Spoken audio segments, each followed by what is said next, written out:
Hello and welcome to Sakshi political spice. ఒక్కసారిగా ఆంధ్రప్రదేశ్ రాజకీయం అంతా అండ్ బహుశా దేశం దక్షిణ భారతదేశ రాజకీయాలన్నీ కూడా అని చెప్పచ్చు. ఓ విధంగా సనాతన ధర్మం చుట్టూ ప్రస్తుతం తిరుగుతున్నాయి. మొన్న లడ్డూ వివాదం బయటకు వచ్చినప్పటి నుంచి కూడా ఆంధ్రప్రదేశ్ రాష్ట్ర ఉప ముఖ్యమంత్రి పవన్ కళ్యాణ్ గారు అనేక సందర్భాల్లో సనాతన ధర్మ పరిరక్షణ గురించి మాట్లాడుతూ నిన్న కూడా ఇదే అంశంపై దంచికొట్టారు. ఇదే ఎందుకు జరుగుతోంది, దీని వెనకుండే రాజకీయ ఉద్దేశాలు ఏమన్నా ఉన్నాయా, లేక నిజంగా ధర్మానికి ఏమన్నా కష్టం వచ్చిందా, ఈ అంశాలపై మాట్లాడబోతున్నాం. ప్రముఖ రాజకీయ విశ్లేషకులందరికీ సుపరిచితులు కేఎస్ ప్రసాద్ గారు ప్రస్తుతం సాక్షి స్టూడియోస్లో ఉన్నారు. సార్ నమస్కారం. నమస్తే అమ్మా. ధర్మో రక్షతి రక్షిత అంటే ఏంటి సార్? ధర్మాన్ని నువ్వు రక్షిస్తే అది నిన్ను రక్షిస్తుందని. కానీ ధర్మాన్ని పాటించినవాడు, ధర్మాన్ని రక్షించినవాడు, సనాతన ధర్మంలో స్త్రీకి జరిగిన అన్యాయం గురించి ప్రాథమిక అవగాహన కూడా లేకుండా ఓ మహానుభావుడు కందుకూరి వీరేశలింగం పంతులు గారు ఇలాంటి వాళ్ళందరూ ఈ సతీసాగమనం, తర్వాత భర్త చనిపోయిన వెంటనే తెల్లని చీర మాత్రమే కట్టుకొని తల తీయించుకోవాలి, ఇలాంటివన్నీ సాంప్రదాయాల నుంచి పరిరక్షించిన నేపథ్యంలో మళ్ళీ వాళ్ళ సనాతన ధర్మం గురించి సందర్భం లేకుండా సముచితం కాని దగ్గర అసలు నిజంగా దేవదేవుడికి జరిగిన అపచారం మీద ఏమైనా ఒరిజినల్ ఆధారాలు ఉంటే గౌరవ సుప్రీంకోర్టులోనే దీనికి ఇవాళ కన్నా ముందు జరిగిన పరిణామాల్లో ఫుడ్ డౌన్ చేస్తూ అండ్ ఇవాళ కూడా are you people are living in illusion, ఒక ఇల్యూజన్స్లోంచి మీరు కంక్లూజన్కి వచ్చి మాట్లాడుతున్నారా, what sort of deliberations you people are giving అన్న కోణంలో గౌరవ న్యాయస్థానమే పరిగణలోకి తీసుకుని మాట్లాడుతుంటే అసలు ఏ ప్రాతిపదిక మీద ఇదేమైనా ఎలక్షన్ క్యాంపెయినింగ్ అనుకుంటున్నారా? పాయింట్ 1, ఆయన ఇవాళ సనాతన ధర్మ రక్షణ అన్న నేపథ్యం చూసుకోగలిగితే ఈరోజు రాజ్యాంగం మీద ప్రమాణం చేసి ఉప ముఖ్యమంత్రి హోదాలో ఉండి మీరు కాషాయ వస్త్రాలు ధరిస్తూ మీరు ఏ మాటలు మాట్లాడుతున్నారు ఏమైనా అర్థం ఉంటుంది అసలుకి? Are you representative for Hindu సామాజిక వర్గం? మరి రాజ్యాంగం మీద ప్రమాణం చేసి లౌకిక దేశం ఇది. లౌకిక దేశంలో కుల మతాలకు అతీతంగా రాజకీయాల నేపథ్యాలు తనకి దాన్ని సంతరించుకోవాల్సిందే. ఉత్తరప్రదేశ్ ముఖ్యమంత్రి గారు కూడా దాదాపు కాషాయ వస్త్రాల్లోనే ఉంటారు కదా సార్. సో అది పోలికగా ఎవరన్నా ప్రశ్నిస్తే ఏం చెప్తారు? మరి నేను అంటుంది అదేనమ్మా. ఇప్పుడు ఆయన నాకు మీకు తెలిసిన కాడి నుంచి ఆయన సూటు బూట్ వేసుకుని వాళ్ళ నేను సన్యాసం తీసుకున్నాను కాబట్టి ఇలా ఉన్నాను, ఆయన సన్యాసం చెప్పుకున్నాడు కాబట్టి రాజకీయాలకు వచ్చాడు, ఆయన చేస్తున్నాడు రాజకీయాలు, వాళ్ళకి నచ్చింది వాళ్ళు ఎన్నుకున్నారు, ఆయన వేషధారణ నిరోధక మారలే. బట్ సడన్గా అడాప్టబిలిటీ ఏంటి? ఇప్పుడు దీక్ష నడుస్తుంది కదా సార్. నేను అంటుంది అదేనమ్మా, దీక్ష నడవడం అన్న దాంట్లో దీక్ష తీసుకున్నప్పుడు దీక్షా వస్త్రాలకి న్యాయం చేయాలి కదా. ఇప్పుడు నువ్వు కనకదుర్గం వారికి దీక్ష జరుగుతుంది నవరాత్రులకి, వాళ్ళు ఎలాంటి వస్త్రాలు వేసుకుంటారు? మనం సంవత్సరాల తరబడి చూసిన ఎర్ర వస్త్రాలు వేసుకుంటారు. స్వామివారి గోవిందనామాలు వేసుకొని దీక్ష తీసుకున్న వాళ్ళు ఎలాంటివి వేసుకుంటారు?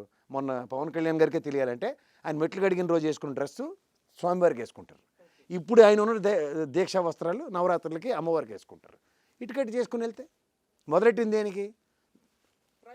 ప్రాయశ్చిత్త పరిహార దీక్ష అని మొదలెట్టారు. ప్రాయశ్చిత్త దీక్ష దేనికి?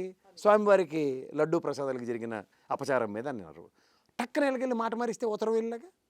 ఇప్పుడు నేను అంటుంది ఏంటంటే, నువ్వు సనాతన ధర్మ పరిరక్షణ అన్న దగ్గర అపంశుభం తెలియని చిన్న బుజ్జిపాపను తీసుకుని పైకి వెళ్ళి కొండ మీదకి మీ పాపని ఆ అమ్మితో నువ్వు సంతకం పెట్టిస్తే ఎంతవరకు సమంజసం అమ్మ?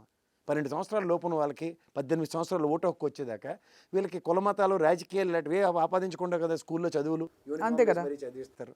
అలాంటి బుజ్జి పాపతో నువ్వు సంతకం పెట్టించడం ఎంతవరకు సమంజసం? అది పెద్ద ఏదో ఒలింపిక్ గోల్డ్ మెడల్ మన సింధు గెలిచినట్టు డిక్లేర్ చేస్తే ఏమైనా సందర్భం ఉంది దాంట్లో? ఇదంతా ఎలా ఉంటుందంటేనమ్మా, ఒకళ్ళు చేసిన తప్పుని ఇంకోళ్ళు సరిదిద్దే కార్యక్రమంలో. ఇప్పుడు గమనించండి, తెలుగుదేశంలో ముఖ్యమంత్రి స్థానంలో ఉన్న చంద్రబాబు నాయుడు గారు డెలిబరేషన్ ఇచ్చారు ఈ లడ్డూ ప్రసాదం విషయంలో. వాళ్ళందరూ గమ్మున ఉన్నారు. ఈయన ఎత్తికెత్తుకున్నాడు అనవసరంగా. మీరు గమనించండి. ఈయన ఎత్తికెత్తుకున్నారా? ఈయనకి ఎత్తికెత్తుకోబడిందా? ఎత్తికెత్తుకోవడానికి రీజన్ చెప్తా. ముందు ఇది విషయం చెప్తే తనకు మాలిన ధర్మం ఆయన ఎలా చేస్తాడు అన్న దగ్గర సనాతన ధర్మం దాకా వెళ్ళాడు. ఇప్పుడు ఇంకోటి చూసుకుంటే మన హోమ్ మినిస్టర్ గారు ఉన్నారు అనితమ్మ, ఆవిడ అసలు మొదటిసారి టీటీడీ బోర్డు మెంబర్ అయినప్పుడే ఆవిడ క్రిస్టియన్ సామాజిక వర్గంకి సంబంధించిన ఆవిడని చెప్పి 48 గంటల్లో రాజీనామా చేయించారు అమ్మతో. ఆవిడ నిన్న కొండకెళ్ళి ఆవిడ కూడా ఇదేంటిది డిక్లరేషన్ ఇవ్వలే. ఆవిడ ఇవ్వాలి అసలు పద్ధతికి అయితే ఇవ్వలే. సో నేను సనాతన ధర్మం గురించి ఎంత మాట్లాడుతున్నా పవన్ కళ్యాణ్, నువ్వు అంటే జగన్మోహన్ రెడ్డి మీ భార్య సమేతంగా మీరు వచ్చారు ఆయన సార్. మరి నేను భార్య సమేతంగా వెళ్ళాడు, పాపలు తీసుకుని వెళ్ళాడు, చిన్న పాపలు తీసుకుని వెళ్ళాడు. ఇది ఎంతవరకు సమంజసం? ఆయన ఈ మాటలు మాట్లాడుతున్న దగ్గర ఇప్పుడు మనం సనాతన ధర్మం గురించి మాట్లాడుతుంటే ఇదేమైనా హిందూ సామాజిక వర్గానికి హిందూ సమాజానికి ఇతన్ని ప్రతినిధిగా మనం ఎన్నుకున్నాం ఎలక్షన్స్లో? పైపచ్చి 11 స్థానాలు వస్తే ఇంకా బుద్ధి రాలేదంటే గతంలో 23 స్థానాలు మీకు నొన్న గీసి 0కి 0 పూర్ణకుంభం ఇచ్చినప్పుడు మరి మీకెందుకు బుద్ధి రాలే? వచ్చిందని అనుకుంటున్నారు కదా సార్, బుద్ధి వచ్చింది మాట. ఇప్పుడు 11 స్థానాలకే బుద్ధి జ్ఞానాల గురించి మాట్లాడేస్తే మరి మీకు లాస్ట్ టైం పూర్ణకుంభం ఇచ్చారు, వాళ్ళకి 23 స్థానాలు ఇచ్చారు, మరి వాళ్ళకి బుద్ధిగానే ఎందుకు రాలే? మళ్ళీ అనమాట. ఇప్పుడు మాటలకు వస్తే హిందూ ధర్మాన్ని పరిరక్షించడానికి ఎవరు ఉన్నారు? ఆదిశంకరాచార్య పీఠం ఉంది, సరస్వతీ పీఠాలు ఉన్నాయి, నెక్స్ట్ ఇంకో కంచి కామకోటి పీఠాధిపతులు ఉన్నారు, పైన జిఆర్ గారు ఉన్నారు, కిందన ఇక్కడ మన రియల్ ఎస్టేట్ చిన్న జిఆర్ కూడా ఇక్కడ హైదరాబాద్లో ఉన్నారు. ఎంతమంది ధర్మ పరిరక్షణ ఈ సనాతన ధర్మం గురించి మాట్లాడిన వాళ్ళు వీళ్ళు ఎందుకని మాట్లాడతారు అంటే ప్రతిదీ సినిమాటిక్గా అన్నమాట. వీళ్ళు పోనీ ఏమైనా సమాజంలో ఈ ప్రతి దగ్గర జరిగిపోయి తీర్చిదిద్దేసే కార్యక్రమాల్లో ఉన్నారా? ఆ పెటాపురంలో ఎంత తీవ్ర పరిస్థితులు ఉన్నాయి, 80,000 లక్షల ఎకరాలు పొలాలు మునిగిపోయి రైతులు తీవ్ర సంక్షోభంలో ఉంటాయి. ఆ విషయాలు కాకుండా ఇక్కడ లడ్డు ప్రసాదాల విషయం మీద కానీ చాలా చాలా ఘాటుగా మాట్లాడడం వెనక ఏంటి సార్ అజెండా అంటే? బికాస్ నిజంగా ఆయన చెలించిపోయి నేను హిందూ ధర్మానికి ఎవరైనా I respect Christianity, I respect Islam, I respect all other religions in the world అని కూడా చెప్పారు. అది చెప్తూ సంఘటితంగా ముస్లిం సామాజిక వర్గం ఉంటుంది, వాళ్ళు ఏమైనా అంటే గౌరవ న్యాయస్థానాలతో సైతం పరిరక్షించబడతాయంటే మరి ఇవాళ లడ్డు ప్రసాదాల విషయాలు వాళ్ళకి సుప్రీంకోర్టు ఇచ్చిన డైరెక్షన్ ఏంటి? కానీ సుప్రీంకోర్టుని కూడా ఆయన పెద్దగా అంటే ఆయన చెప్పిన మాటల్ని బట్టి ఒప్పుకున్నట్టు ఆయన సుప్రీంకోర్టు చేసిన వ్యాఖ్యల్ని హర్షించలేదు ఈయన అని అనిపించింది. నేను చెప్తుంది అదే. అవతల పురంధేశ్వరమ్మ కానీ ఆవిడ మాట్లాడింది అయితే కంటెంప్ట్ ఆఫ్ కోర్టు. ఈయన ఇంకా ఒక మెట్టు ఎక్కువ ఎక్కి మరీ మాట్లాడుతున్నారు. ఈయన పైపచ్చి నాకు తెలియక అడుగుతున్నాను, ఇవాళ జనసమూహాలని ఎలక్షన్ ఏ ప్రాతిపదిక మీద జనసమూహాలతో ఒక మీటింగ్ పెట్టి అక్కడ ఎవరు మనోభావాలను రెచ్చగొడతారు? రెండోది, కుల మతాలకు అతీతంగా ప్రవర్తించవలసిన రాజకీయ నాయకులే ఓ పక్క హిందువులే ఆ విధంగా గొల్లెట్టుకుని కొట్టుకుంటారని చెప్పి మాట్లాడుతున్నాడు ఓ పక్కన. నిజంగా దశావతారాలనివి ఒక పిక్చర్ ఉందమ్మా ఆయనవి, ఒక్కొక్క స్టేట్మెంట్ ఒక్కొక్క విధంగా అది బాగా పాపులర్ అవుతుంది. బట్ ఎందుకంటే ఏ మాటకే నిలకడ ఉండదు. ఓ పక్క సనాతన ధర్మం అంటాడు, అందులో మన చాగంటి కోటేశ్వరరావు క్రిస్టల్ క్లియర్గా చెప్పారు ఏమని, సనాతన ధర్మంలో విడాకులు అన్న కాన్సెప్టే లేదు. మరి ఈ సంగతి ఏం చెప్పాలా? ఏ ప్రాతిపదిక మీద మాట్లాడుతున్నాడు ఆయన? ఆడపిల్లల్ని సంరక్షించడానికి సనాతన ధర్మం పరివర్తన చెందిన విధానానికి నేను సనాతన ధర్మం కట్టుబడి ఉంటాను, సనాతన ధర్మం పునరుద్ధరించాలంటే ఏంది ఇది? కాంట్రవర్షియల్ సిచ్యువేషన్స్ ఎందుకు తీసుకొస్తారు? ఒక పక్క అంబేద్కరిజం, ఇప్పుడు పవనిజం అని రాసినట్టు అంబేద్కరిజం అంటే మేము యూనివర్సిటీలో చదువుకునే కుల మతాలకు అతీతంగా మేము ప్రభావితమైన వ్యక్తులు ఉన్నాం. నేను అంబేద్కరిజం గురించి మాట్లాడు ఒక పక్కన. ఇవన్నీ చూస్తుంటే అతనికి దేని మీద అవగాహన లేకుండా, నిలకడ లేకుండా, వెనకాల ప్రాంప్టింగ్ చెప్పినా అర్థం కావట్లే, స్క్రిప్ట్ చూసుకుని చదవడం కూడా రావట్లే, ఒక సిచ్యువేషన్ నుంచి ఇంకో సిచ్యువేషన్లోకి గెంతుకుంటాం. ఏంది ఇది? కానీ అన్నిటికంటే ఎక్కువ సార్ ఇప్పుడు మామూలుగా అసలు మీరు అన్నట్టు సందర్భం ఏమిటి అంటే ఇంకా లడ్డూ దీక్ష కొనసాగుతుంది అనుకోవాలా? అంత ఘాటైన వ్యాఖ్యలు చేయడానికి. అది కూడా మీరు అన్నట్టుగా ఒక ఉప ముఖ్యమంత్రి చాలా బిజీగా ఉంటారు, ఇతర పనులు, ఈ రాష్ట్ర నిర్మాణానికి సంబంధించిన అనేక కార్యక్రమాలు ఉంటాయి కదా సార్. పంచాయతీరాజ్ అమ్మ మెయిన్ ఆయన పంచాయతీరాజ్ వ్యవస్థ మంత్రి, అది అసలు ఊపిరిసాల్పన ఇది. కాబట్టి ఆయన ఇంత సమయం వెచ్చించి ఒక వారాహి డిక్లరేషన్ ఇచ్చారంటే మరి ఏదో అది కూడా చాలా మంగళకరమైన మంత్రాలు వాటి ఒక వాతావరణం క్రియేట్ చేసి ఇవ్వబడిన ఇది అమ్మవారి నవరాత్రుల ప్రభావం అంటారా? ఇది అమ్మవారి నవరాత్రులు అంటే ఆయన వేసుకుంది స్వామివారి మాల దీక్ష. ఇక్కడ మీరు ఒకటి గమనించమ్మా, ఇదంతా వెనకాతలో ఒక హిడెన్ ఎజెండాతో బీజేపీ డ్రైవ్ చేస్తుంది. ఎందుకంటే ఇక్కడ ఒక విషయం మీకు చెప్పాలి, ఎన్డీడీబీ రిపోర్ట్లో నువ్వు వెనకాల డిస్ప్లే చేయమ్మా, మీకు అర్థమవుతుంది.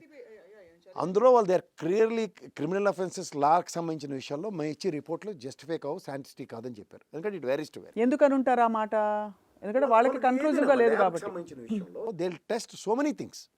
అసలు మీకు చెప్తుంది ఏంటంటే దశాబ్దాల చరిత్ర కలిగిన దేవదేవుడి యొక్క సన్నిధిలో జరిగే కైంకర్యాల మీద కానీ, ఆ నెయ్యి ప్రసాదాలని లోపలికి తీసుకెళ్లే ప్రాసెస్ కానీ వీళ్ళకి ఎవరికి అవగాహన లేకుండా ఏది పడితే అది మాడుతున్నారు. 7/8/23 నాడు లాస్ట్ తిరుమల బోర్డు మీటింగ్ అనుకుంటాను లాస్ట్ ఇయర్లో జరిగిన దాంట్లో 4.5 కోట్ల విలువైన పరికరాలు కొనాలి టెస్ట్ ల్యాబ్కి. వీళ్ళు ఎందుకు ఇంత ముందు మాటలేంటి, ల్యాబే లేదని. వాళ్ళ ప్రభుత్వంలో 14 సార్లు ట్యాంకర్లు రిజెక్ట్ చేసిన విషయమే మర్చిపోయారు. ల్యాబ్కి 4.5 కోట్ల విలువ కలిగిన పరికరాలు కొంటూ ఈ పరికరాలతో దేవదేవుడికి ఇంకా సూపర్బ్ క్వాలిటీ టెస్టులతో లావుడే పంపించవచ్చు. వాళ్ళు ఈ ఏఆర్ డైరీ లేదంటే ఇంకోటి ఏదో డైరీ పేర్లు చెప్తున్నారమ్మా, వైష్ణవి డైరీ ఏదో. వీళ్ళు ఎంత బాధాకరమైన విషయం ఏంటంటే ప్రాథమికంగా వీళ్ళకి అక్కడ లోపల ప్రొసీజర్ తెలియదు. ఎలా ఉంటుందంటే నేను కూడా మైన్యూట్ డీటెయిల్స్లోకి వెళ్తున్నా. You won't believe it. Say for instant AR dairy June జూలైలో 16,000 టన్నులు ఇచ్చామని చెప్పింది. మీకు ప్రాసెస్ చెప్తాను తిరుమల ఎలా ఫాలో అవుతుంది అన్నది. ఒక కంటైనరు శాంపుల్ టెస్ట్ అయిన తర్వాత లోపలికి వెళ్తుంది కదా, ఆ కంటైనర్ లోపలికి వెళ్ళిన దాంట్లోంచి 3 శాంపుళ్ళు, బయట కంటైనర్ లోపలికి వెళ్ళాలంటే 3 శాంపుల్, ఈ 2 కలిపి ల్యాబ్కి ఇస్తారు, పేర్లు రేరు. లోపల పంపించిన కంటైనర్ శాంపుల్, ఈ శాంపుల్ 2 ఒకటే ఇవ్వాలి. అది అర్థమైంది. టెక్నికాలిటీ ఇక్కడ. అది ఏఆర్ డేరీదా లేకపోతే వైష్ణవి డేరీదా, నా డేరియా, నీ డేరియా, అసలు ఏ సంబంధం ఉండదు దానికి. ల్యాబ్లో ఉన్న scientist has to evaluate the technicalities and yes values. ఈ 2 మ్యాచ్ అయ్యి అంటేనే ఈ కంటైనర్ లోపలికి వెళ్తుంది. ఇది ఒరిజినల్ ప్రొసీజర్. అంటే దీని అర్థం ఏంటి, కొంతమంది బయట మాట్లాడుతున్నారు ఎంప్లాయీసే కదా లోపల ఉన్న వాళ్ళు బయట ఉన్నాడు అంటే. ఇప్పుడు ప్రపంచం అంత కరప్టెడ్ యుగంలో ఉన్నాం కదా, కండామినేషన్ చేయడానికి కరప్షన్ అన్న ఆప్షన్ ఎక్స్ప్లోర్ అవుతుందా అన్న దగ్గర కూడా టీటీడీ ఎంత మెటిక్యులస్ క్యాలిక్యులేషన్స్తో ఎంత ప్రికాషన్స్ తీసుకుందో గమనించండి. అంటే ఆ దేవదేవుడి సన్నిధిలోకి వెళ్ళడానికి ఎక్కడ పొరపాటు జరిగే తార్కాణమే లేదు. అదే ఈఓ గారు ఇచ్చిన రిపోర్ట్లో కూడా క్రిస్టల్ క్లియర్గా గౌరవ సుప్రీంకోర్టుకి ఇచ్చిన దగ్గర ఏం చెప్పారంటే, ఇందులో ఇది వెజిటబుల్ ఆయిల్కి సంబంధించిన వెజిటబుల్ వనస్పతి అన్న మాటలో వెజిటబుల్ ఫ్యాట్ అన్నదే జస్టిఫై చేస్తూ చెప్తే, ఇవాళ సుప్రీంకోర్టు డైరెక్షన్లో వాళ్ళు ప్రశ్నించింది ఏంటంటే, మీకు మీరు ఊహించుకునే దాన్ని ప్రజలకి బుల్డోస్ చేస్తున్నారా ప్రొఫెషనల్ టైప్లో అన్నది ఫుడ్ డౌన్ చేసి చెప్పింది. ఇక్కడ మీకు the clarity of last government 4.5 కోట్లతో ఎక్విప్మెంట్ కొంటూ, ఎందుకు ల్యాబే లేదని చెప్పిన వాళ్ళకి ఓ 77 లక్షలు పెట్టి ల్యాబ్ పెట్టడం పెద్ద ఎంత కాదని ఈఓ గారు 2సారి కాంట్రడిక్షన్ స్టేట్మెంట్ ఇచ్చిన దగ్గర గత టీటీడీ బోర్డు 4.5 కోట్లు వెచ్చిస్తూ ఆ లిస్టు మీకు పంపించిన దాంట్లో డిస్ప్లే చేయమ్మా, 3,95,00,000 పరికరాలకే వెచ్చించబడుతుంది. అవి దగ్గర 33 ఐటెంలు ఎన్నో ఉన్నాయి కొనవలసినవి. ఆ 33 ఐటెంల్లో ఏ ప్రోడక్ట్ కూడా ₹1,00,000 దాటలేదు రేటు. 50,000, 75,000, 90,000 అలాగే ఉన్నాయి.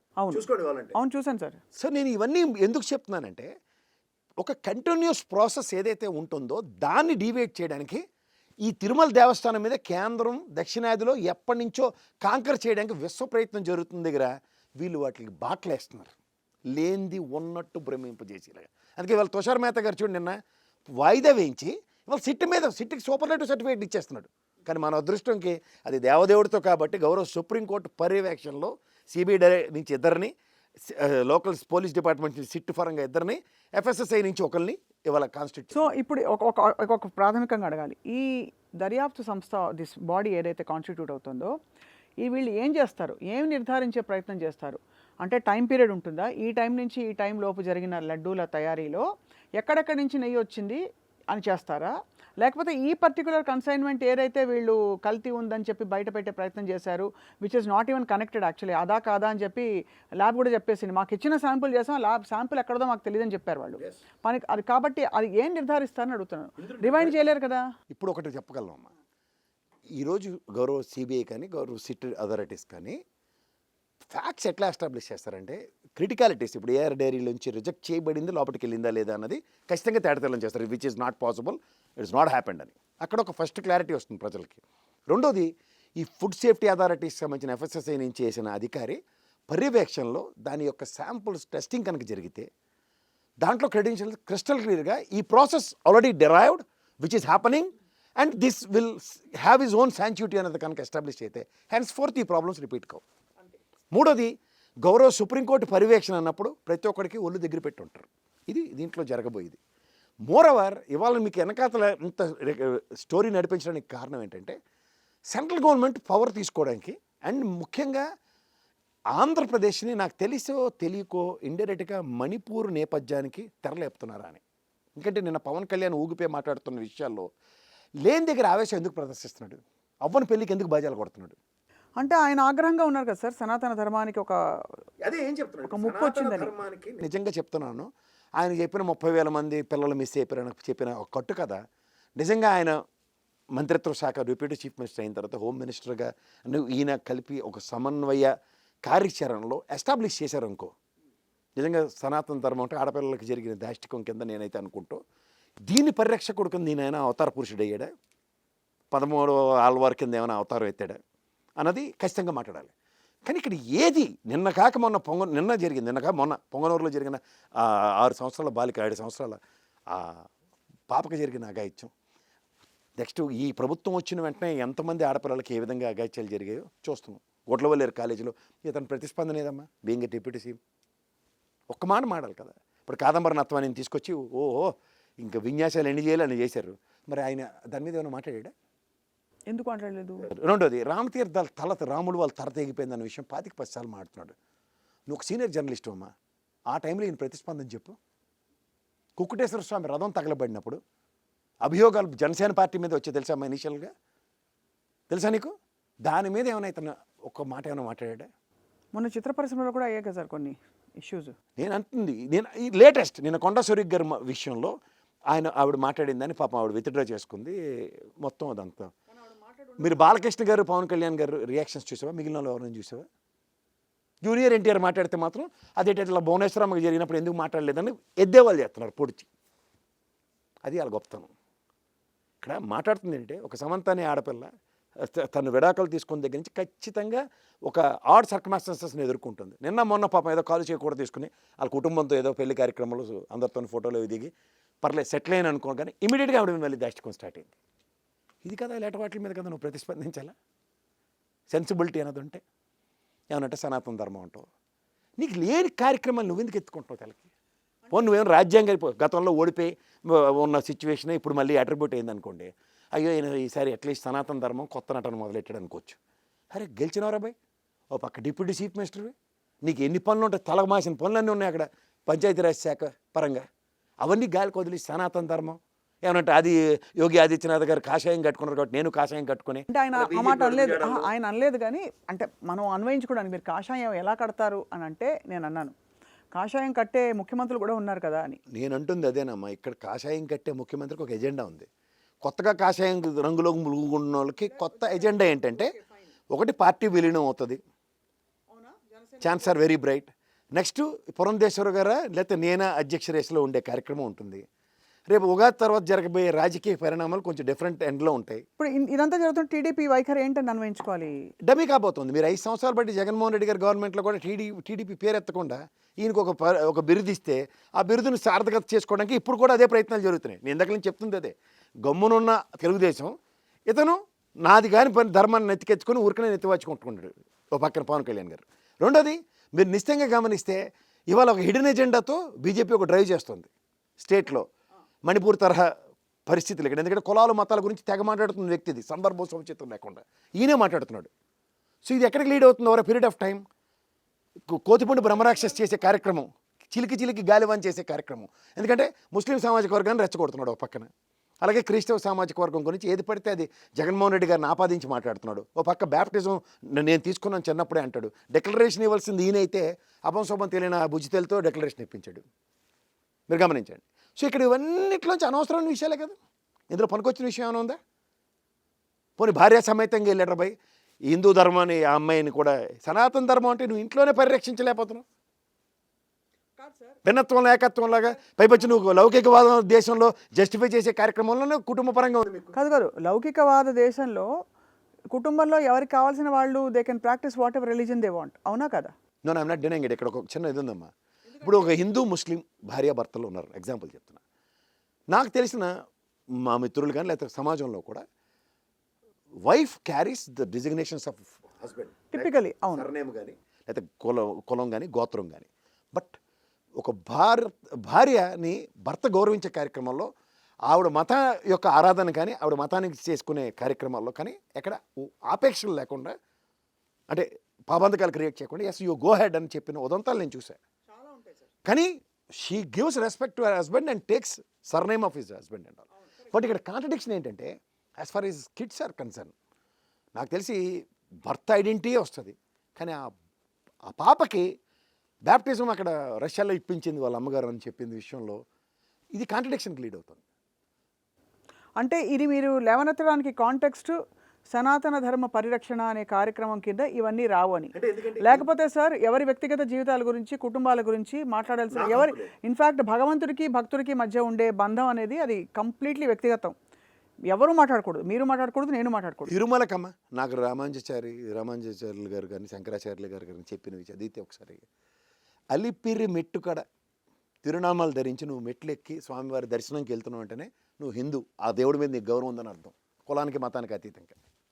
ఆయన భార్య బీబీ నాంచారమ్మ, ముస్లిం సామాజిక వర్గం అంటే already we are very good relation as far as Muslim community. అంటే that has been established beyond doubt. And also ఇది కంప్లీట్ సౌభ్రాతృత్వానికి ఒక అంటే అందరూ మానవాళ్ళంతా ఒకటి అని చెప్పడానికి ఒక ప్రతీకగా కూడా భావిస్తాం. ఇప్పుడు మీరు పవన్ కళ్యాణ్ గారి పొలిటికల్ ఎజెండా ఎరా మొదటి నుంచి గమనిస్తేనమ్మా, ఆయన పాలిటిక్స్లోకి ఎంటర్ అయిన వెంటనే దేశ సార్వభౌమత్వం అని 25 సార్లు మాట్లాడేవాడు. సెంటెన్స్ స్టార్టింగ్ ఎండింగ్లో ఎక్కడైనా చూసుకోండి సార్వభౌమత్వం సార్వభౌమత్వం అని ఊగిపోతూ మాట్లాడుతూ ఉండేవాడు. ఇప్పుడు కొత్తగా ఆయన ఎలా ఉంటుందంటే, ఎవరో ఏదో మాట్లాడుతున్న సెంటెన్స్ చెవులో పడినప్పుడు మనం చూడు ఒక పాట ఏదో బుర్రలో అలా తిరుగుతూ ఉంటుంది రీల్ తిరిగినట్టు, అది ఒక అంతటి కానీ పోదు, అవునా కదా? అలా ఒక బుర్రలో ఒక ఒక పదం నాటితే అది యాజ్ ఇఫ్ ఈజ్ ఇన్నోవేటర్ లాగా దాన్ని మాట్లాడడం ఆయనకు అలవాటు. గతంలో సార్వభౌమత్వం, ఇప్పుడేమో సనాతన ధర్మం కొత్త పదం. దానికి పూర్వపరాలు తెలియవు, ఇహపరాలు తెలియవు, అర్థం పరమార్థాలు ఏమీ తెలియవు, గుడ్డ చేతిలో పడినట్టు మాట్లాడేస్తూనే ఉంటాడు ఆయన. ఇప్పుడు సరే సార్, ఇప్పుడు సరే స్పీచ్ ఇచ్చారు, ఓకే. దీని నుంచి సనాతన ధర్మ పరిరక్షణ జరుగుతోంది అని చెప్పడానికి చెక్ లిస్ట్ ఏంటి ఫర్ ఎగ్జాంపుల్ ఆయన ప్రకారంగా? ముందు సనాతన ధర్మంకి ఇవి నా గైడ్ లైన్స్ అని ఆయనకి తెలిస్తే తర్వాత ఆటోమేటిక్గా అవి చెక్స్ అండ్ బ్యారియర్స్ కింద. అర్థమైంది కదా నేను చెప్పి, నాకు ప్రశ్న అర్థమైంది కదా. ఇప్పుడు పరిరక్షణకి నేను ఎవరైనా ఉన్నా అంటే ఊరుకోను, పరిరక్షణ కోసం కట్టుబడి ఉన్నానని డిక్లరేషన్ ఇచ్చిన ఎవరైనా సరే, ఆయనే కాదు ఆయన ప్లేస్లో ఎవరైనా, అది జరుగుతోంది అనడానికి ఫర్ ఎగ్జాంపుల్ నెక్స్ట్ ఇయర్ 10 గుళ్ళు కట్టిస్తా, ఒక 6 సార్లు కాలినడకన తిరుమల వెళ్తా, లేకపోతే ఇలాంటి సంఘటనలు జరిగినప్పుడల్లా మేము సంఘటితంగా ఇలా చేస్తాం, ఏవో ఉండాలి కదా. అది ఏమిటి ఆ కార్యాచరణ ప్రణాళిక అని అడుగుతున్నాం మిమ్మల్ని. అది ఎప్పుడు ఇవ్వరమ్మా, ఆయన పార్టీ పెట్టే పార్టీ సిద్ధాంతాలు ఇవ్వని ఇప్పుడు దాకా చాలా రోజుల దాకా ఇవ్వలేదు ఆయన. అంటే ఇవాళ లేడీకి లేచిందే ప్రయాణంలాగా ఆయన బుర్రలోకి వచ్చిన ఈ సనాతన ధర్మం ఉన్న దాని మీద కార్యాచరణ రాయాలంటే చాలా టైం పడుతుంది. అది వచ్చినప్పుడు మాట్లాడుకోవచ్చు, ఇప్పుడు అవి రావు. ఎందుకంటే ప్రొవోకింగ్ అన్నది ఒక కాన్సెప్ట్ డ్రైవ్ చేస్తాడు అతను కొత్తగా. ఇప్పుడు మొదట్లోనే ఆదిలోనే హంసపాద ఎదుర్కోకపోతే మాత్రం చాలా డేంజర్. కానీ తప్పకుండా పీఠాధిపతులు, ధార్మిక పెద్దలందరూ కూడా, నాట్ రాజకీయ సంస్థలు కాదు, ఇలా అంటే పరిరక్షించే రాజకీయ సంస్థలు, ధర్మాన్ని పరీక్షించే సంస్థ అలాంటివి అని చెప్పేది. ఐఎమ్ టాకింగ్ అబౌట్ కంప్లీట్గా ధర్మానికి కట్టుబడి ధర్మంలోనే బ్రతుకుతున్న ధార్మిక పెద్దల వైఖరి ఎలా ఉంటుంది ఇవాళ ఈ పరిస్థితి? చేస్తారు వాళ్ళు. ఎందుకంటే ఇప్పుడు హిందూ ధర్మ పరిరక్షణ సమితులు చాలా ఉన్నాయి, అండ్ హిందూ ధర్మానికి జరుగుతున్న విఘాతాలని నిలువరించడానికి వాళ్ళ ప్రయత్నం వాళ్ళు చేస్తూనే ఉన్నారు. ఉదాహరణకు కానీ వాళ్ళ చేతిలో ఇంత పవరు, ఇంత పాపులారిటీ ఉండదని. పాపులారిటీ ఏముంటుందమ్మా? ఇప్పుడు నాకు నా ధర్మం, నేను నమ్మిన సిద్ధాంతం, నా మతం, నా కులం ఎగ్జాంపుల్ చెప్తున్నా. దాని విఘాతం కలిగినప్పుడు ఎవడైనా నా ఇండివిజువల్గా ఎవడైనా రియాక్ట్ అవుతాడు. ఇప్పుడు నేను వెళ్తున్నప్పుడు నా పక్కన ఒక చేయరాని పని నాకు గుళ్ళో కానీ లేదా చుట్టుపక్కల పరిస్థితుల్లో కానీ ఉన్నప్పుడు ఇన్స్టెంట్ రియాక్టివ్ మోడ్లో నేను రియాక్ట్ అవ్వాలి. కానీ నాకు ఎవడో 10 మంది నాకు బలం రావాలి, నేను ముఖ్యమంత్రి అవ్వాలి, లేదా మంత్రి అయ్యేదాకా నేను ఆ పని చేయను అనుకోవడం చాలా తప్పు అంటున్నాను. ఇప్పుడు ఉదాహరణకి కుకుటేశ్వర స్వామి టెంపుల్లో కానీ, రామతీర్థంలో కానీ, లేదా ఇక్కడ నేను కాక మన అనంతపూర్లో జరిగిన రథం దగ్ధాలు ఇలాంటి విషయాల్లో అక్కడ ఉన్న వాళ్ళు ఇన్స్టెంట్ రియాక్టివ్ మోడ్లో ప్రతిస్పందించబట్టే కొంతవరకు నిరోధించబడుతున్నాయి. ఇప్పుడు మన చేతుల్లో లేనివి జరుగుతున్నప్పుడు తర్వాత మనం చేసే పనులు ఏంటి చాలా ఇంపార్టెంట్ అమ్మా. అది అక్కడ మీరు సంఘటితంగా పిలుపులు ఇచ్చుకొని గర్వాలు చేయడం, ధర్నాలు చేయడం అన్నది అది సర్వసాధారణమైన ప్రక్రియ. బట్ అలా జరగకుండా నిర్వహించుకోవడానికి మనం కార్యాచరణ ఏంటన్నది చాలా ఇంపార్టెంట్. సో ఇప్పుడు మరి తదుపరి కార్యాచరణ ఇదంతా భారతీయ జనతా పార్టీ ఆడిస్తున్న ఒక గేమ్ స్టార్ట్ చేశారమ్మా ఇప్పుడు. ఎందుకంటే రేపు ఉగాది తర్వాత జరగబోయే రాజకీయ పరిణామాలు చాలా డిఫరెంట్గా. అంటే ఇదంతా టీడీపీని టార్గెట్ చేయడానికా? ఆబ్వియస్గా ఇప్పుడు టీడీపీ కదిలిపోతే ఎన్డీఏ కూటమి నుంచి ఏం జరగబోతుంది? ఏమీ జరగదు. అక్కడ ఉంది వీళ్ళకి అంత ధైర్యం లేదమ్మా. ఫస్ట్ ఆఫ్ ఆల్ వీళ్ళు ఓన్లీ ఒక అంటే నేను అనేది తెలిసి మిత్రపక్షాన్ని ఎందుకు దూరం చేసుకుంటారు జాతీయ స్థాయిలో ఈ చిన్న గేమ్ గెలవడానికి? ఒక పెద్ద గేమ్ ఎందుకు? వాళ్ళకి రాష్ట్రాలన్నీ వాళ్ళకి అబంధ హస్తాలు ఉంటాయి కానీ వాళ్ళకి వెదర్ రాదు. సో ఇది తప్పకుండా బీజేపీ ఆడిస్తున్నారు. అంటే అలా చూస్తే ఇక్కడ సడన్గా పవన్ కళ్యాణ్ అనే క్యారెక్టర్ డిఫరెంట్, అపరిచితుడు, గజనీ కలిపి సినిమాని తీస్తున్నాడు కొత్తగా. అంటే ఈ అవతారాల్లో ఈ అవతారం కొత్త అవతారంతో ఈ విధమైన వ్యాఖ్యలు చేస్తూ ఉంటారు. ఎందుకంటే అంటే ఇలాంటి విషయాల్లో ప్రభావితం చేసేది only BJP. And more is talking unnecessary topics like మతాలని, ముస్లిం సామాజిక వర్గం సంఘటితంగా ఉంటుందన్న విషయాన్ని 25% స్ట్రెస్ చేసి చెప్తున్నాడు.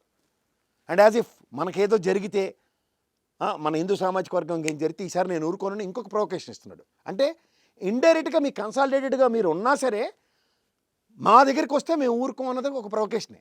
సార్ ఇదంతా మొదలైంది లడ్డూలో కల్తీ జరిగిందనే ఒక ఆరోపణతో. నేనేం చెప్తున్నాడు ఆయన, ఇందులో జగన్మోహన్ రెడ్డి గారి పాత్ర లేదు, గత ప్రభుత్వం నేను అనే ఉద్దేశం కాదు, ధర్మ పరిరక్షణని అక్కడికి వెళ్ళి మళ్ళీ అపరిచితుడు డైలాగ్ చెప్పాడు. కాదు అంటే మరి ఎవరి పాత్ర ఉన్నట్టు? ఎవరో ఒకరు బాధ్యులు అవ్వాలి కదా. ఫస్ట్ ఆఫ్ ఆల్ 4 కీలక ప్రశ్న సార్. లడ్డూలో కల్తీ ఉందా లేదా?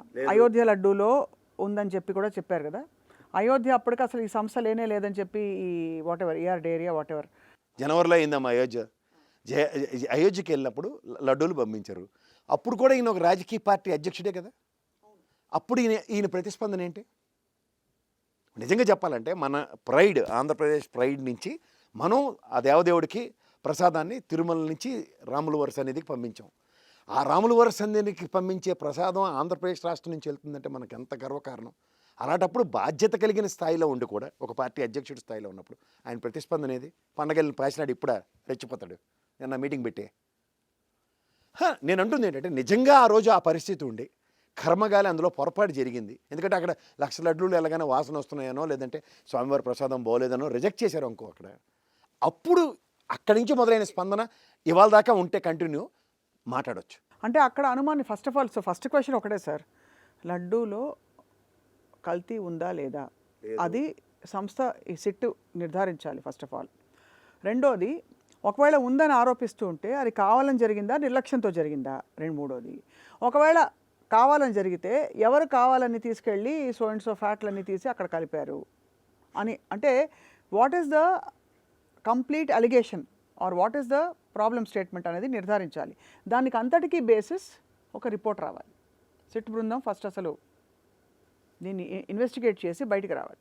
దీనికే గౌరవ న్యాయస్థానం ప్రతిస్పందించింది ఏంటంటే లాస్ట్ హియరింగ్లోనూ ఇవాళ హియరింగ్లోనూ ఒక రిపోర్టు ప్రాథమిక నిర్ధారణ మీ దగ్గర రాకుండా, దానికి సెకండ్ ఒపీనియన్ కూడా లేకుండా ఏ ప్రాతిపదిక మీద మీరు ఈ డెలిబరేషన్ ఇచ్చారు? అది కూడా గౌరవప్రదమైన ముఖ్యమంత్రి స్థాయిలో. దానికి పురంధేశ్వరమ్మ గారు ముఖ్యమంత్రి గారు కాన్స్టిట్యూషనల్ పోస్ట్ అంటే గవర్నర్ది. Is a people's representative. Constitutional post ఏదో కూడా తెలియని వాళ్ళు మాట్లాడుతున్నారు. రెండోది, ముఖ్యమంత్రి గారు ఒక డెలిబరేషన్ ఇచ్చారు, దానికి అథెంటికేషన్ ఏదన్న దగ్గర గౌరవ సుప్రీంకోర్టులో దే ఫెయిల్ టు ప్రూవ్. లోద్రా కానీ సంఘవి గారు కానీ చెప్పలేకపోయారు, మను సంఘవి గారు కానీ. సో దాని అర్థం ఏంటి? What ever the blames they have given is utter అన్నది పక్క తీశారు. ఇవాళ మాట్లాడింది ఏంటి? మీరు ఒక ఇల్యూజన్స్ క్రియేట్ చేసుకుని, అప్పుడు చూడు చిన్నపిల్లల పక్క గదిలో దెయ్యం ఉంది, చీకటిగా ఉంది, వెళ్ళం అన్నట్టు వీళ్ళు లడ్డూ ప్రసాదంలో ఏదో కల్తీ జరిగిపోయింది అన్నది ఒక ఇల్యూజన్లతో ప్రజలకి ఎలాంటి మెసేజ్ ఇస్తున్నారు మీరు అన్నది ఇవాళ మళ్ళీ ఫుడ్ డౌన్ చేసింది గౌరవ న్యాయస్థానం. సో ఓవరాల్గా అవుట్కమ్ ఏంటి? ఓవరాల్గా ఏంటంటే they have given a biased statement which is ruthless and which is baseless. So నా క్వశ్చన్స్ పరంపర కొనసాగిస్తూ, ఒకవేళ తప్పు జరిగిందని వాళ్ళు ఆరోపిస్తున్నది వాళ్ళు నిజమైతే అది టీటీడీ రెస్పాన్సిబిలిటీ అవుతుందా? టీటీడీ డిస్క్లైమర్ ఇచ్చి ఈ ఎక్విప్మెంట్ కొనలేదు కాబట్టి మేము we are not responsible for the quality of the distinct అని చెప్పినందుకు వేరే వాళ్ళ రెస్పాన్సిబిలిటీ అవుతుందా? నాలుగో పాయింట్. దీనికి సమాధానం ఏంటంటేనేమా, ఎన్డీడీబీ స్థాయిలో మనం రిపోర్ట్లు చెక్ చేసుకోవడానికి ఎక్విప్మెంట్తో సన్నాహతం అవుతున్న టీటీడీ దేవస్థానం. కానీ ఉన్న దాంట్లో rejecting capacity what ever the samples they collecting అన్న దగ్గర టీటీడీది 100% బాధ్యత, 100% జస్టిఫైడ్, 100% అందులో కండామినేషన్ లేదన్నది ప్రూవ్ చేసింది. అంచేత ఆ దేవదేవుడి ప్రసాదంలో ఏ విధమైన మలినాలు కైంకర్యాలు తప్పుదారిని పట్టలేదు. ఇప్పుడు సిచ్యువేషన్ ఏంటి? ఐదో ప్రశ్న. అంటే ఇప్పుడు భక్తులందరూ అలజడిలో ఉన్నారని అనుకుంటూ ఉంటే కనుక, ఒకవేళ హిందూ సమాజం అంతా కదిలిపోయింది ఏదో అయిపోయిందని, తప్పకుండా రాజకీయంగా సపోర్ట్ చేస్తున్న వాళ్ళు దీనికి స్పందిస్తున్నారు సార్. రాజకీయ విధమైన అఫిలియేషన్స్ లేని వాళ్ళు ఎవరు కూడా ఇందులో ఉందని నమ్ముతున్నట్టు ఎక్కడ దాఖలాలు కనిపించలేదు. ఎక్కడ మనకి సమిష్టిగా వచ్చేసి హిందువులందరూ దీన్ని నమ్మేసి ఏదో జరిగిపోయిందని చూడట్లేదు. సో దీని కన్క్లూజన్ ఏమిటి? లాజికల్ కన్క్లూజన్ హిందూ సమాజానికి తప్పకుండా ఒక క్లారిఫికేషన్ వెళ్ళాలి. ఎందుకంటే గౌరవ ముఖ్యమంత్రి చంద్రబాబు నాయుడు గారు, ఉప ముఖ్యమంత్రి పవన్ కళ్యాణ్ గారు వారిద్దరి మీద నమ్మకం పెట్టి పడిన రిజల్ట్ కాబట్టి ఇది వాళ్ళకి ఆ బాధ్యత ఇచ్చినప్పుడు వాళ్ళిద్దరు చూసుకోవాలి అమ్మ నాన్నగా రాష్ట్రాన్ని అని చెప్పి కోరుకుంటారు కదా న్యాచురల్లీ. ఆబ్వియస్గా కోరుకుంటారు. ఇప్పటిదాకా స్వామివారి ప్రసాదాలకి స్వామివారి కైంకర్యాలకి ఏ విధమైన అపచారం జరగలేదన్నది ఇవాళ దాకా గౌరవ న్యాయస్థానం పరంగా కొత్త సిట్ని ఎప్పుడైతే అంటే ఇద్దరు సిబిఐ నుంచి, ఇద్దరు స్టేట్ పోలీస్ నుంచి అండ్ ఎఫ్ఎస్ఎస్ఐ నుంచి చేసిన కార్యక్రమంలో హెన్స్ ఫోర్త్ కూడా ఇన్సూరెన్స్ ఇస్తున్నారు. సుప్రీంకోర్టు పర్యవేక్షణలో ఇక మీద జరగలేని దానికి ఒక అభూత కల్పంతో జరిగిందనుకున్న దాన్ని కూడా ఆ ఎయిర్ క్లియర్ చేసింది వాళ్ళ గౌరవ న్యాయస్థానం. అంచేత ఆ దేవదేవుడికి ఏవి జరగలేదు, జరగదు అన్నది మాత్రం శిలాశాసనం. చాలా మంచి అదే ఆ కీర్తన గుర్తొస్తుంది సార్. అన్నమయ్య ఏవి తరించి ఏమి ఒక అసలు ఉద్వేగానికి లోనయ్యి రాసుంటారా? ఆ కాలంలో ఏం ముందు చూపుతో రాసారా అనిపిస్తుంది సార్. కడగి ఏనుగు మీద కాయు ఎండొకటే పుడమి సునకము మీద పొలయు ఎండొకటే కడు పుణ్యులను పాపకర్ములను సరిగావ జడియు శ్రీ వెంకటేశ్వరు నామమొకటే బ్రహ్మమొకటే పరబ్రహ్మమొక్కటే పరబ్రహ్మమొక్కటే. అదే ఒక్కొక్కరికి ఒక్కొక్క భావ వ్యక్తీకరణ ఉంటుందమ్మ. నువ్వు చక్కగా పాడగలవు, అన్నమయ్య సార్ చక్కగా రాయగలరు. అంచేత వాళ్ళు ఏం చేశారంటే భవిష్యత్తుని ఊహించుకొని చేసే కొన్ని దైవ కైంకర్యాలు ఏవైతే ఉంటాయో ప్రజలకు ఆ రోజే చెప్పగలిగాడు. ఇవాళ అది కరి మీద పడే ఎండ ఏనుగు మీద పడినా ఒకటే, కుక్క మీద పడినా ఒకటే. కానీ ఆ ప్రసాదాన్ని తయారు చేసేవాడి చిత్తశుద్ధి ఎలా ఉంటుందంటే దైవ సన్నిధిలో ఉన్నప్పుడు దేవుడే చూసుకుంటాడు అన్నది దాని అంతరార్థం. ఎందుకంటే ఈ బ్రహ్మాండంలో ఈ అఖిలాండ కోటి బ్రహ్మాధిపతులకైన ఆ దేవదేవుడికి ప్రతి ఒక్కరు ఎందుకు నమస్కరిస్తారో, అక్కడికి వెళ్ళగానే ఎందుకు చెలించిపోతారంటే అక్కడికి ఉన్న పవిత్రత. ఆ పవిత్రతని అపవిత్రం చేయడానికి ఇవాళ అదృష్టానికి ఇవాళ శుక్రవారం, లక్ష్మీవారం శుక్రవారం స్వామివారికి సన్నిధిలో నేత్ర దర్శనం నిజరూప దర్శనాలు ఉంటాయి. ధైర్యం కూడా ఆవిడ చేయడు. అంచేత ఇవాళ ఖచ్చితంగా దేవదేవుడు ఆ 2 రోజుల్లోనే తీర్పు ఎలా ఇచ్చుకోగలిగాడు చూడండి. తప్పకుండా అంటే దీనికి పరిష్కారం వచ్చి అంటే నిజంగా రాష్ట్ర నిర్మాణానికి ప్రజల పరిస్థితులకి క్షేమకరమైన పరిస్థితులు వాళ్ళకి రావాలని కృషి చేసే నాయకులు అలాగే ప్రభుత్వాలు ఆ దిశగానే కొనసాగాలని చెప్పి రాజకీయాలని భక్తిని ఇది చాలా వ్యక్తిగత విషయం, చాలా సున్నితమైన విషయం సార్ చాలామందికి. కానీ ఎంత సున్నితమైన విషయం అయినా సరే ఈయన మాత్రం పవన్ కళ్యాణ్ భలే దొరికాడు ఆ బీజేపీ వాళ్ళకి. అంటే ఎద్దినింది అనగానే దూడకట్టి అనే కాన్సెప్ట్కి వాళ్ళు ఎంత చక్కగా మెంటల్గా ప్రిపేర్ చేశారో చూడండి ఆయన్ని. పర్ఫెక్ట్ సందర్భం లేకుండా అదిగో పులి అంటే ఇదిగో తోక అని చూపించే నాయకత్వ లక్షణాలని కానీ ఆయన అరవన్లో కూడా చెప్పారు కదా సార్. ఎంతమందిని ప్రొవోక్ చేస్తాడు చూడండి అతను. సదరన్ స్టేట్స్లో ఆల్మోస్ట్ అందరినీ గెలికి. అదే దక్షిణాది రాష్ట్రాలన్నింటిలో అంటే అందుకే రాజకీయ ఎజెండా కనిపిస్తోంది. అందుకే కోరూరు న్యాయస్థానం కూడా దేవుడిని రాజకీయాలకు ముడిపెట్టి దూరంగా ఉంచండి, మీరు వేషాలు వేద్దని చెప్పింది. ఒక దెబ్బకి 2 పెట్లు అన్నట్టు అవతల చంద్రబాబు గారి మాటకి ఈయనకి కూడా. ఇప్పుడు ఇంతకీ సార్ చంద్రబాబు నాయుడు గారు మాట్లాడారా ఈ విషయం ఆ తర్వాత? ఇంకెందుకు మాట్లాడతారు, వాళ్ళు ఎవరు మాట్లాడలే పాప, ఈయన ఒక్కడే మాట్లాడుతున్నాడు పవన్ కళ్యాణ్. నిజంగా క్రైస్తవురాలి ఆవిడైతే వెళ్ళి డిక్లరేషన్ ఇవ్వలేదు పాప, అపంశోపం తెలియని చిన్నపిల్లతో ఈయన డిక్లరేషన్ ఇప్పించుకున్నాడు. గమనించమనండి. మొత్తానికి కేఎస్ ప్రసాద్ గారు ఆలోచింపజేసే పరిణామాలు ఇవన్నీ. తప్పకుండా సర్వేజన సుఖినో భవంతు. నమస్కారం సార్. నమస్తే అమ్మా.